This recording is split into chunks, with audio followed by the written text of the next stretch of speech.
Mission Walk, India's #1 most advanced rehabilitation and physical therapy center, Manikonda, Alkapur Road. Call 9177-300-194. మా branches Hyderabad, Delhi మరియు పూణేలో కలవు. ఇది కాకుండా కాన్ఫిడెన్స్ ఏంటంటే జనసేన కానీ పవన్ కళ్యాణ్ గారు కానీ వాళ్ళు ఒప్పుకున్నా ఒప్పుకోకపోయినా అతి పెద్ద సమూహం మా వెనుక ఉంది. అతి పెద్ద కులం అవును, ఏది సంఖ్యాపరంగా ఉంది కనుక మేము ఈ కులాన్ని చూపించి బేరం ఆడొచ్చు. ఏ బేరం? నెగోషియేషన్, ఎక్కువ సీట్లు సంపాదించడము లేదా ప్రిన్సిపల్స్ని తమ సిద్ధాంతాలను ఇంప్లిమెంట్ చేయడానికి అదిగో మాకు ఇంత బలం ఉందయ్యా. ఇప్పుడు తమిళనాడులో అంత బలాన్ని చూపించి అడుగుతారు. అవును, సక్సెస్ కాకపోవచ్చు కానీ బలాన్ని చూపించే వాళ్ళ సీట్ల బేరం. ఇంకోటి శ్రీకాంత్ గారు, కులముద్ర పడిన ఏ పార్టీ కూడా, మీరు ఒక పార్టీ గురించి నాకు చెప్పండి భారతదేశంలో సక్సెస్ అయింది అని. తెలుగుదేశం అలాగ హఠాత్తుగా వచ్చి అద్భుతమైన విజయాన్ని చేజిక్కించుకొని స్థిరపడిపోయింది. ఎందుకంటే అప్పటి కులముద్ర తర్వాత పడి ఉండొచ్చు, కానీ అప్పటికే స్థిరపడిపోయింది. మీరు ఒక పార్టీ సమాజ్వాదీ పార్టీ యాదవ్లు అంటారు, కాదు. ములాయం సింగ్ యాదవ్ 67 ఎన్నికల నుంచి గెలుస్తూ సోషలిస్ట్ పార్టీలో ఉద్యమాలు చేస్తూ ఎమర్జెన్సీలో జైలుకు వెళ్ళి చివరికి ఆయన తర్వాత సోషలిస్ట్ పార్టీ బీసీల పార్టీ, చివరిలో ఆయన Yadav mobilisation, Yadav plus Muslim ఆయన తెచ్చుకోగలిగాడు. లాలూ ప్రసాద్ యాదవ్ సోషలిస్ట్ ఉద్యమాల్లో ఉన్నాడు. నితీష్ కుమార్ సోషలిస్ట్ ఉద్యమాల్లో ఉన్నాడు. ఈ నవీన్ పట్నాయక్ వీళ్ళందరూ కూడా ఒక జనతా పరివార్ నుంచి విడిపోయిన పార్టీలకి వాళ్ళ అధ్యక్షులు. దేవగౌడ వీళ్ళంతా కూడా 1 year ఉన్నారా. వాళ్ళు టాయిలర్స్ పార్టీ అని 52 ఎన్నికల్లో పోటీ చేశారు తమిళనాడులో. మద్రాస్ స్టేట్ 3 సీట్లు వచ్చాయి అంతే. ఆ తర్వాత 1 year ఇప్పుడు పిఎంకే 1 year పార్టీ, వాళ్ళు 1 yearలో అత్యధికంగా ఉన్న నియోజకవర్గాలు కూడా గెలవలేరు. వాళ్ళు ఏదో డిఎంకేనో ఏడీఎంకేనో పట్టుకొని బీజేపీనో పట్టుకొని 4 సీట్లు తెచ్చుకుంటారు.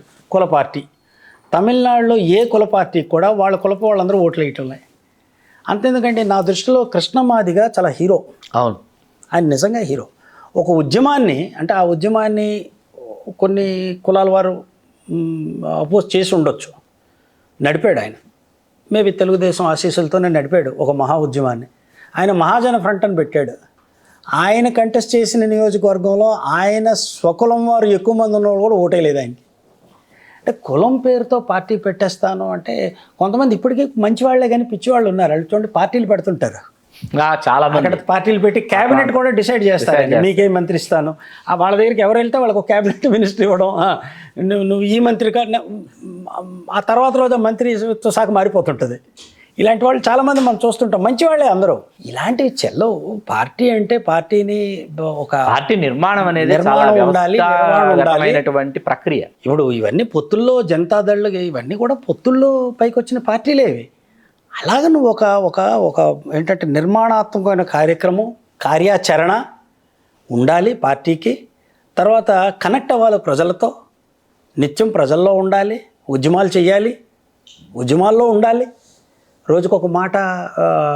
తర్వాత ఇంకోటండి, ఈ తాట తీస్తాను తోలుస్తాను అది ఎక్కువైపోయింది. అది ఆయనకు మరి సలహాలు ఇచ్చేవాళ్ళు ఎవరు లేరా, లేదా ఇలాగే మాట్లాడమని చెప్తున్నారా, ఎవరైనా ఆయన మిస్గైడ్ చేస్తున్నారా అనేది మరి ఆలోచించాలి. బహుశా మీరు చాలాసార్లు ఆయనతో ఇంటరాక్ట్ అయి ఉంటారు కదా. గతంలో నేను 2008లో 2 సార్లు కలిసాను. అప్పుడు ఇంత అగ్రెసివ్గా లేరు ఆయన, ఇలా లేరు ఆయన.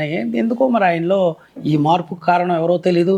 ఎవరైనా వెనక నుండి ఇలా అనిపిస్తున్నారా ఆయన చేత అనేది మాత్రం అంతు చిక్కట్లేదు. నమస్తే, నేను మోనిక. తెలుగు రాజ్యం ఇక ఊరూరా రాబోతోంది. దినదిన ప్రవర్ధమానమవుతున్న తెలుగు రాజ్యం ఛానల్కు 2 తెలుగు రాష్ట్రాల్లోని 42 లోక్సభ నియోజకవర్గాల నుంచి న్యూస్ కంట్రిబ్యూటర్స్గా వ్యవహరించడానికి యువతను ఆహ్వానిస్తోంది. జర్నలిజం పట్ల ఆసక్తి, కనీస సామాజిక రాజకీయ పరిజ్ఞానం, స్థానిక పరిస్థితులపై మంచి అవగాహన, స్థానిక పరిచయాలు, గౌరవప్రదమైన జీవనం ఉంటే సరికొత్త సామాజిక విప్లవంలో మీరు కూడా భాగస్వాములు కావచ్చు. మీ అంతరంగాన్ని ఆవిష్కరించవచ్చు. ప్రతి లోక్సభ నియోజకవర్గ పరిధిలో 2కి అవకాశం ఉంటుంది. 30 నుంచి 35 ఏళ్ల మధ్య వయస్కులై జర్నలిజం పట్ల అభిరుచి, ఆసక్తి కలిగిన యువకులు తమ వివరాలు, జీవన విధానం, ఆసక్తి గల ప్రాంతం, పాస్పోర్ట్ ఫోటోతో కలిపి ఈ దిగువన నంబర్కు వాట్సాప్ చేయొచ్చు. నంబర్ 8125150555.